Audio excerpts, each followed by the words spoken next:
Hey there, creepy peeps, and welcome to another stale movie review. Today we're going to be talking about An American Werewolf in London. This is one of those movies that I've wanted to see for ages, and I went to Halloween Horror Nights. Not this past October, but it must have been the one before. So Halloween Horror Nights 2013, and they had a haunted house themed after An American Werewolf in London, and that basically made me want to watch the movie even more. So I finally did, and I thought I would review it for you guys. So An American Werewolf in London is directed by John Landis, and it is about two friends who go on a trip to Europe, to the UK, and they are attacked by a werewolf. One of them does not make it, and the other one is just bitten, and he survives. So as you know, that means he's going to be turning into a werewolf. The movie is basically just about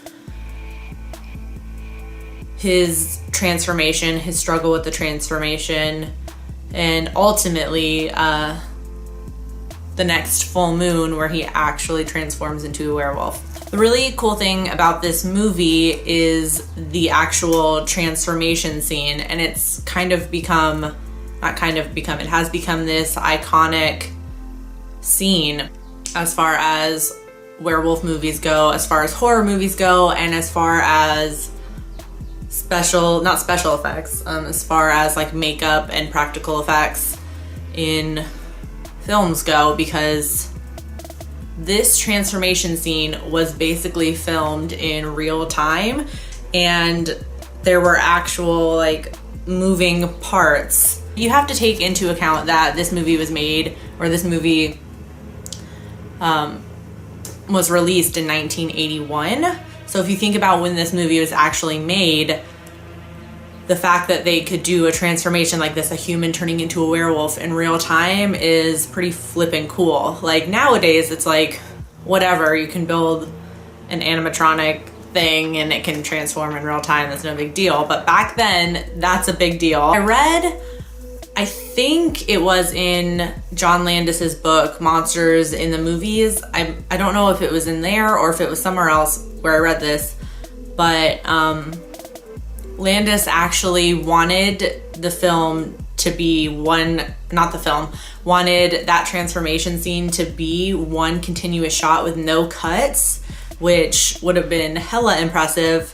There is only one cutaway in that entire transformation scene. So it's basically in real time, it's actually happening on screen, and he wanted it to be under bright lights and everything, no like shadows. Basically, he didn't want to be able to hide in the shadows with it.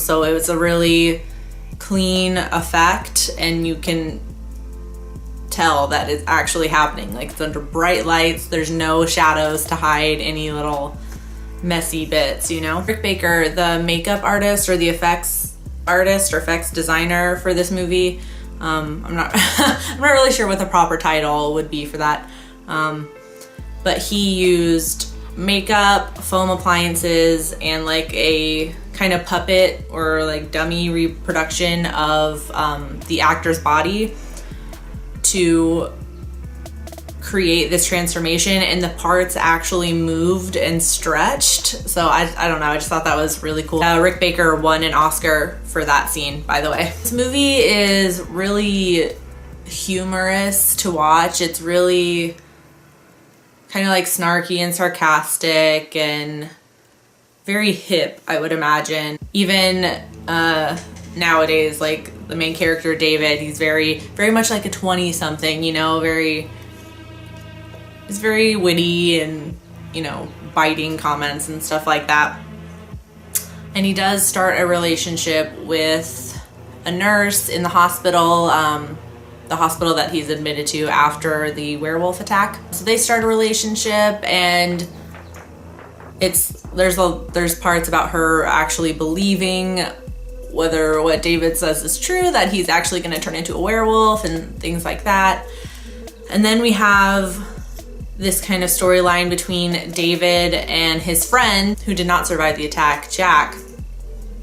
who keeps appearing to David, and every time he appears to him, he is in worse and worse shape. Like at first he appears to him like just kind of with his wounds, and then he's starting to decay until he's like basically just like skin and bone, and those parts are also really cool. I love those effects on him.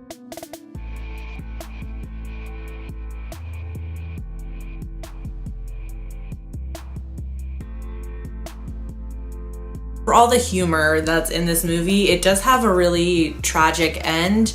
Eventually, of course, David does turn into a werewolf. And there's this struggle throughout the movie. Jack keeps telling him that David needs to kill himself, otherwise he's going to turn into a werewolf and kill others and potentially turn others into werewolves. But David doesn't do this. For most of the movie, he's in denial, like he doesn't want to believe that that's true.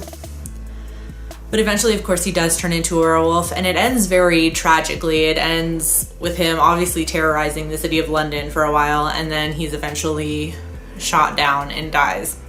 So I was interested to see where the movie was gonna go with that, because obviously a werewolf film is not uncommon in the horror genre, and you can see many types of werewolf films that go many different directions. And for how funny it was, I guess I wasn't expecting the ending to be so tragic. I don't know, I really enjoyed it. It was really funny. It's a really cool watch, and it's really awesome to see that transformation scene. Even if you don't want to watch that movie, I would just look up that transformation scene and just kind of appreciate it for what it was back then, which was really, really flippin' impressive. Those are my thoughts on the movie An American Werewolf in London. And if you would like, you can head on over to my website at NightmareMaven.com and read a extended review, I guess. I would say longer review. I guess it's more extended. I just talk about little things that I didn't talk about in the video and stuff like that, or I expand on certain ideas that I touched on in the video. So if you would like to read that, you can go ahead and go on over there. The link is in the description. And I hope you enjoyed this video. If you did, please give it a thumbs up and subscribe to the channel if you'd like to see more of my face and hear more of my voice. And until next time, stay strange. Bye.